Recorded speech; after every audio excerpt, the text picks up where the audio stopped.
Oke, sahabat ontelis dan ontelista yang ada di Indonesia, hari ini saya akan membahas dua buah sepeda sekaligus yang brandnya adalah Vongers, dengan tipenya itu adalah DZ60 teman-teman.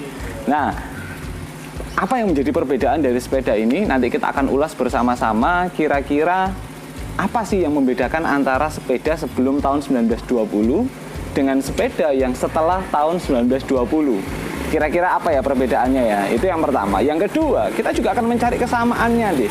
Apa yang sama dari dua sepeda ini gitu ya, dengan tipe yang sama, ukuran yang sama, cuma tahunnya yang berbeda. Nanti kita coba akan ulas bersama-sama dan coba kita akan lihat faktor harganya teman-teman. Harga pada tahun sebelum tahun 1920 dan harga setelah tahun 1920. Yuk saksikan bersama-sama dengan saya di Sepeda Rakyat Kecil.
Kita mulai dengan perbedaannya ya teman-teman. Coba dilihat di perbedaannya. Kalau dia sepeda Vongers di atas 1920 itu penomorannya yang di bagian depan itu adalah tahunnya teman-teman.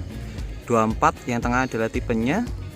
Yang paling belakang itu adalah urutan produksinya teman-teman. Itu kalau dia di tahun 1920. Yuk kita coba lihat yang di sebelum 1920. Jika di sebelum 1920 maka dia hanya terdiri dari 5 digit angka dengan di sini ya masing-masing urutan produksinya adalah 85, 51 dan 8. Ini adalah penomorannya teman-teman. Jadi itu perbedaan pertama. Yuk kita ulas kembali. Perbedaan yang kedua adalah terletak pada sistem remnya teman-teman. Jadi sistem remnya itu kalau setelah tahun 1920 dia tidak ada cenilan-cenilan yang ada di sininya. Jadi ini nggak ada dudukan untuk sistem rem teman-teman. Ya di sini juga nggak ada. Di bagian atas juga tidak ada. Nah tapi berbeda dengan tahun sebelum 1920. Oke, yuk kita lihat. Sebelum 1920 dia menggunakan cenilan seperti ini. Jadi ada tempat dudukannya. Turun di bagian ini juga ada tempat dudukannya. Dan di bagian atasnya juga ada tempat dudukannya teman-teman. Oke, itu perbedaan yang kedua ya. Oke, yuk lanjut.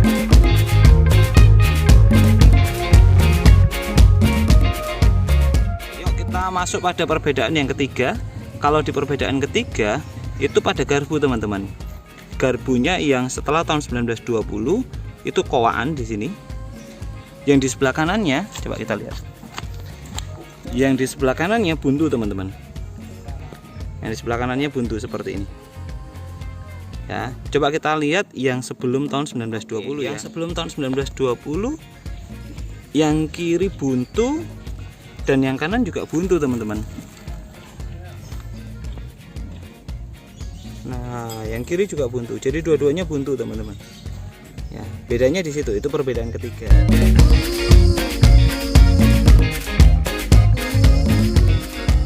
Perbedaan keempatnya terletak pada pengencang bagian stang ya, atau disebut lock steer. Di sini ukurannya lebih kecil teman-teman. Di sini ukurannya lebih kecil lock steernya. Yang ini untuk sepeda setelah tahun 1920. Coba kita lihat yang sebelah kanan ya. Kanan ukuran lock steernya itu jauh lebih besar teman-teman. Jadi lebih besar sedikit daripada yang setelah tahun 1920. Jadi ini lebih besar ukurannya. Ya, kayak gitu ya. Itu perbedaan yang keempat teman-teman.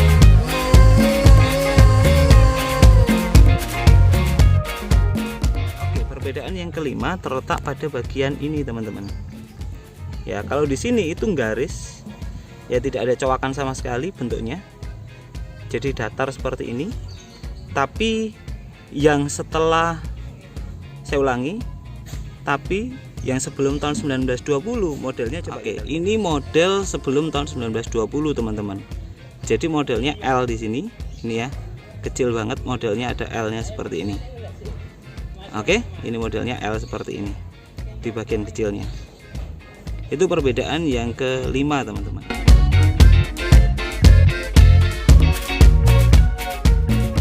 Sekarang kita coba lihat perbedaan yang keenam teman-teman.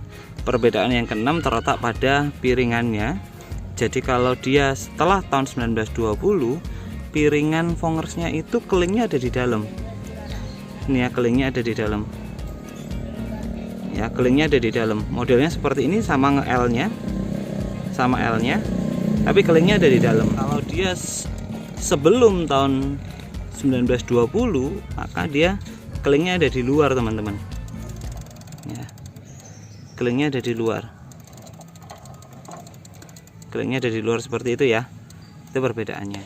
Oke, setelah tadi kita melihat perbedaan dari sepeda Vongers DZ ya, yang sama-sama ukuran 6 bulunya, cuma bedanya adalah sebelum 1920 dan setelah 1920 teman-teman. Perbedaannya seperti itu ya, ada 6 perbedaan kalau teman-teman lihat tadi. Nah sekarang yuk sama-sama kita coba lihat kira-kira kesamaannya apa ya.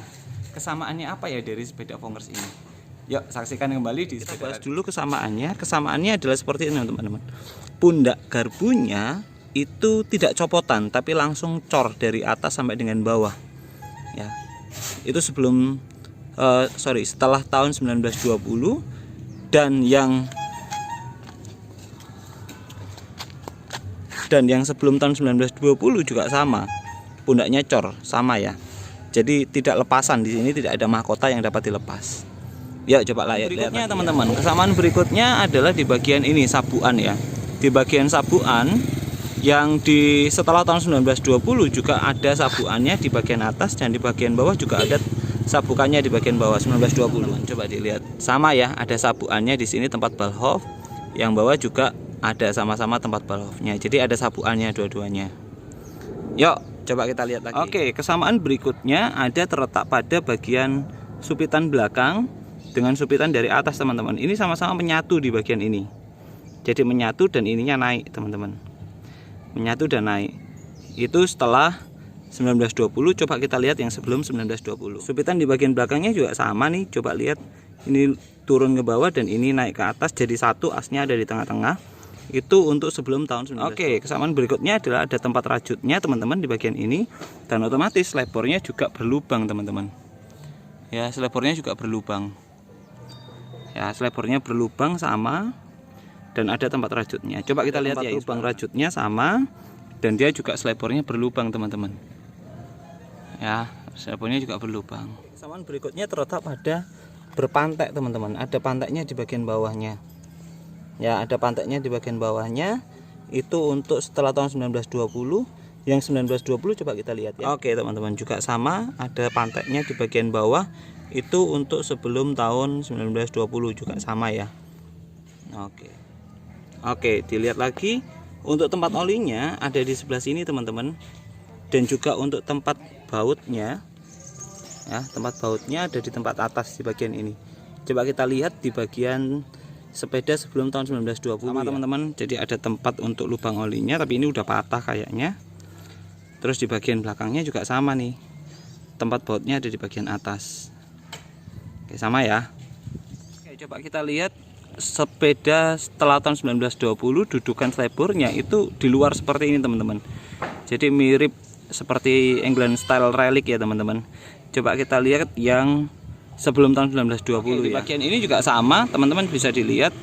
Ini dudukannya juga sama, di luar seperti ini, keluar. Terus ada bautnya seperti ini ya, sama kanan kiri ya. Di bagian selebor untuk tahun 1924 ke atas atau 1925 ke atas lah ya, itu full teman-teman.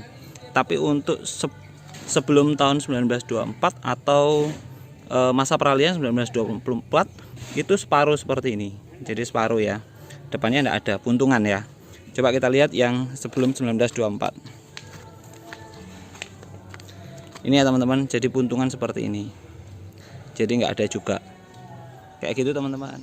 Oke, untuk bagian stang ya, sepeda ini memiliki kesamaan 1920 mau sebelum 1920 atau setelah 1920 memiliki kesamaan, yaitu stangnya itu modelnya flat teman-teman. Jadi biasa kita namanya English style ya. Jadi modelnya flat seperti itu. Yuk coba kita lihat yang sebelum tahun 1920. Nah, modelnya sama ya, jadi flat. Jadi ini lebih turun ke bawah. Jadi modelnya flat banget. Oke, dan sama-sama tidak ada lubang di bagian atasnya teman-teman. Jadi nggak ada lubangnya karena dia menggunakan Ballhoff. Coba kita lihat ya.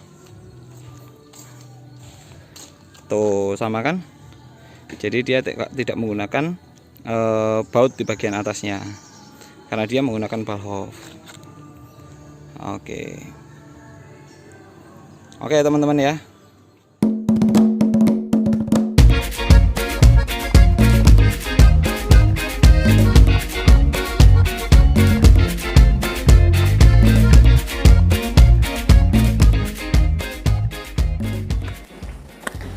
Oke, itu tadi adalah liputan tentang dua sepeda yang menurut saya berbeda, tapi dengan tipe yang sama dan brand yang sama teman-teman. Nah, teman-teman juga kalau punya sepeda DZ60, punya informasi tambahan, boleh tuh silakan ditulis tuh di kolom di bawah ya. Silakan menuliskan komentarnya, dan jangan lupa kalau teman-teman belum subscribe, silakan subscribe channelnya Sepeda Rakyat Kecil. Dan teman-teman seandainya masih belum membunyikan loncengnya, silahkan dibunyikan loncengnya teman-teman. Thank you, yang paling penting adalah sepedaannya bukan sepedanya. Tetap berolahraga, tetap sehat, dan thank you semuanya, bye.